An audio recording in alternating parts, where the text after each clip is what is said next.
One big thing that's changed, this is probably the biggest thing that's changed. This is funny. The biggest thing that's changed is I don't look at the prices on menus. That sounds like such a small thing, but it's a big thing. You know how, because that's one thing I did for years. I'd order off the right side of the menu where the prices were, and I don't look at that anymore. If I want something, I'm going to get it. I don't really care what it costs. Now, that gets tested when I go to their set or something, the steakhouse where they have the gold leaf steaks. I bought one time. I didn't feel like it was worth the extra $1,000 or whatever for the steak. I'll never do it again, but I did it once. So that's changed. The kinds of vacations I take has changed. We give back a lot more to charity now. Thank God we're able to give back a lot and invest in other companies that hopefully will provide good service to people. We're getting ready to launch a staffing company, and we're doing a great job with we're opening new offices for our law firms. People think, oh, you've got X million dollars in the bank. No, you don't. You keep the least amount of money in the bank and you put your money to work. And so it's not liquid. It's always there. I buy my wife nice presents. She'll get maybe a nice piece of jewelry every year, but not even a lot. We have all of our friends buy more than we do. Yeah, it's just not our thing. But I think also because we came up poor, that stuff just isn't. It's exciting the first time, and I'll buy a Louis Vuitton suitcase, but I travel with it to me now. It's not like I don't even like the Louis because I don't want to get it scratched. And it's funny because at a certain level, you want to put the money to work. I'm not even so worried about getting a great return for me per se. I'm thinking legacy now with my kids. I'm thinking about that. Like I want to start a not-for-profit and maybe have my kids ultimately serve on the board of a not-for-profit where we, a foundation. So that to me, to be able to give back is so precious. So that's, one thing I'm thinking about. And we're looking at setting up now. I'm still just looking at impact. If I could help 1,000 more people, I want to do that. And I still want to get paid for that, but I'm able to do a little more flexibility. I'm also thinking about teaching more, right? So this is why I'm doing some of the work we're doing right now is I want to talk to people about these success principles. I believe these success principles are applicable to everybody. And in every industry, there are patterns that you can identify and accelerate your growth. But again, if you're just accelerating your growth so you can be rich, you're going to fail. It's going to happen. You're going to burn out. And if you don't fail, you're going to die young and your kids are going to fight over the money and they're going to be miserable. It's about how much impact, how much you can give back to the world. I believe we have a responsibility to everybody.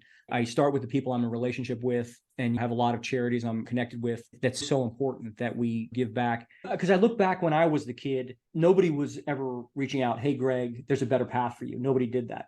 So if we can help make a path to success available for kids over the path of drugs or alcohol, or a lot of these kids, I go talk to groups of kids in elementary schools, their path to success is music, sports, right? They don't even know you could run a business. Nobody knows about business.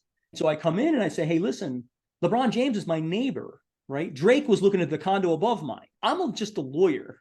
I have a big firm, but you guys think about this, that there are many other paths to success. I didn't even know about being a lawyer until after college or in college. So expose kids to this stuff to think, and there are people out there who do care and want to help you and want to uplift you and change the trajectory of your life. And hopefully we can reach a lot of kids, because my sister also didn't have somebody reaching out to her at a young age, and she took the other path and went down, died ultimately because of her drug addiction. It's interesting, when I started off my career as a lawyer, I wanted to be a great personal injury lawyer, a trial lawyer. And then because of the path I had saw to success at that level was a lot of guys who go out and they have these big trials and they win all this money. And that was it. Remember, this was back when I was motivated by money, or primarily motivated by money. I went through a spiritual conversion where I began to understand that my life is about impact for individuals. And I had to answer myself a question. I remember it was about 6 or 7 years ago where I was confronted with the reality of I can either be a trial lawyer and work on really big trials, which I was a good trial lawyer. I was good. I wasn't great, but I was good. I could have maybe been great if I put the time into it, but I was good.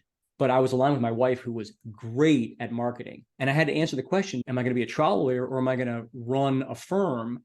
And I just did the analysis. I can have a bigger impact growing my firm and having many lawyers working with us who can help people, and many systems and processes that can have the best result for people. When I'm passionately committed to results for my clients and service to my clients, I'm passionately committed to giving back to the community. I can give back 100 times more as a big firm than I can just me as the individual trial lawyer. And when I finally came to terms with letting go of being the main guy in the courtroom and became, I look at this example, they have, Talia and Tommy Mottola. He's the producer and she's the singer. Like, my wife is the talent. She's on TV all the time. I'm on TV too, but my wife is really on TV all the time. And I'm the guy behind the scenes.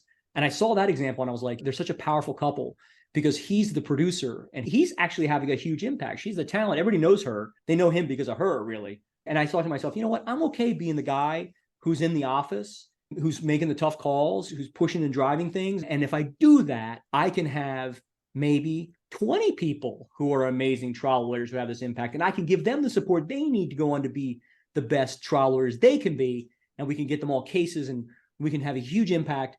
And so I just had this idea about scale. And when I finally made that decision, I was always good at systems and processes.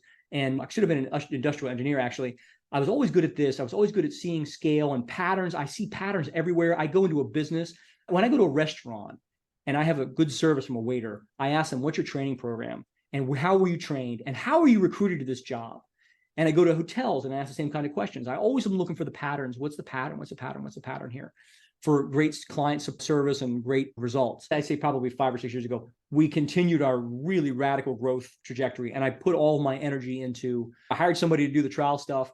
I put all my energy into building and scaling the firm because I believe the biggest impact that I can have, and certainly my talents, the best talents that I have, are all geared towards developing others to be their very best and creating an organization that can support people and giving back. And so once I made that decision, that's when I just went to the whole next level. And I was already had decided that money is just the barometer of success. It's not the result.